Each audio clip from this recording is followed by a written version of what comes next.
我做咗銷售咁耐，打磨咗好幾套話術，但係並唔係每一個人都得，又唔知道問題出喺邊度喎。好多時開頭都好順利嘅，就係到臨門嗰一腳唔得，咁我應該要點改啊？一個人有眼耳口鼻五官㗎，仲要衣着打扮同埋神采氣息，你係咪要將嗰幾個話術斟酌咁改一改啊？好似眼大真誠嘅人，佢嘅思想相對係單純同埋善良嘅；耳大嘅人就精力旺盛、熱情主動嘅；細耳嘅人係冷靜，鍾意客觀分析。如果鼻大鼻梁直嘅人係屬於直爽人嘛，快人快語。下頷線如果肌肉飽滿嘅，嗰個人把口可能仲叻過你，你要睇人用咩話術㗎？仲要打扮得靚靚仔仔嘅，一睇就知撈得掂嘅，一係就係扮到好掂。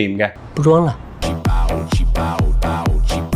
咁你係咪要做試探性工作啊？如果佢狀態好，以上講嘅嘢你都可以忽略啦，一眼就睇得出嚟啦。咁係咪要乘勝追擊啊？呢啲銷售套路，作為一個少有成功嘅銷售，早已經畢業啦，你就唔好成個小學生咁啦，返去修煉下啦。